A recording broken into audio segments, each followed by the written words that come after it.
Hey, so let me ask you something. Have you ever been told that eating a specific superfood will basically solve all your health problems? Like just eat a handful of chia seeds every morning, and suddenly you're immune to colds, have endless energy, and maybe even a clearer mind? Yeah, I fell for that too more times than I'd like to admit. When I first heard about superfoods, I thought I'd discovered the secret shortcut to health. You know, the idea that these miracle foods, chia seeds, kale, acai berries, were all I needed. Just throw some in my breakfast and I'd be set. But here's the truth I had to learn the hard way. Eating one single superfood isn't going to turn you into a superhero. Here's the thing, superfoods are actually just foods that are high in one or maybe two nutrients for their size. That's it. They're great, sure, but they're not a magic bullet. Take chia seeds, for example. They're packed with omega-3s and fiber, which is awesome. But if you just sprinkle a tiny bit on your smoothie, and then go on eating poorly the rest of the day, you're not really moving the needle on your health. And part of the reason they're marketed as super is because, compared to a lot of modern processed foods, they really are loaded with nutrients. Our diets today are often filled with foods that have been stripped down, processed, and packed with sugar or unhealthy fats. So when you find a food that's naturally dense in vitamins and minerals, it actually stands out more now than it might have 100 years ago. Processed foods have created this nutrient gap, and superfoods can be an easy way to help fill it when used right. I'll tell you a story. There was a time when I went all in on kale. Like, I was having it in my salads, blending it in smoothies, even baking it for snacks. I thought I'd be glowing with health in no time. But honestly, I got tired of it fast and my health didn't exactly skyrocket. I was frustrated because I thought, isn't kale supposed to be like the king of superfoods? What I didn't get back then was that eating kale alone wasn't enough.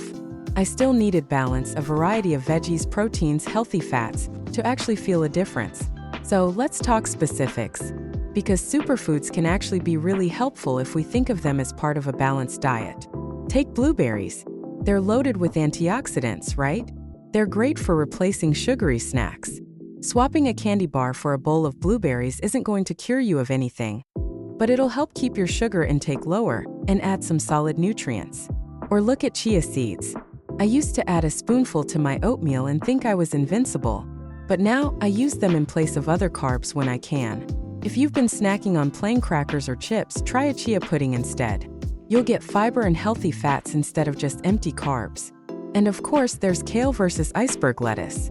I'm not saying iceberg is bad, but if you're looking for something with vitamins C and K, kale's definitely going to give you more bang for your buck. It's those small swaps that make a difference. Now, I think part of why we get so hooked on these foods is the marketing. Companies make them seem like these magical, essential ingredients that'll solve every health problem you have. They put these bright labels on packages saying superfood, and it's easy to get swept up, but it's really just about nutrient density. Superfoods are just foods that are a bit richer in certain vitamins or minerals compared to others.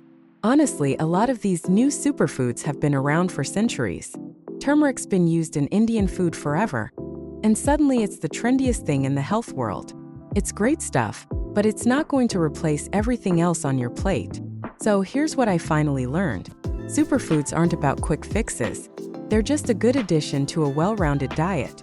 If you're already eating balanced meals, adding these foods can give you a little boost. But if you're hoping that eating a spoonful of chia seeds will counteract a day of fast food, you're probably going to be disappointed. The goal here is to use these foods as replacements or additions to an overall healthy eating plan. When you swap out that sugary snack for blueberries or trade a pile of white rice for quinoa, you're adding more nutrients without a huge lifestyle change. At the end of the day, superfoods are a tool, not a miracle. Think of them as your nutrient-dense allies in an already balanced diet. Eat a variety of foods, keep things colorful and fresh, and toss in some superfoods to round it out. You'll feel way better than if you just chugged a kale smoothie only every morning, trust me. And hey, if you've got a favorite superfood or a question, drop it in the comments. I'd love to hear what's working for you and if you've fallen for the same myths I did. Let's keep it real about food, you know?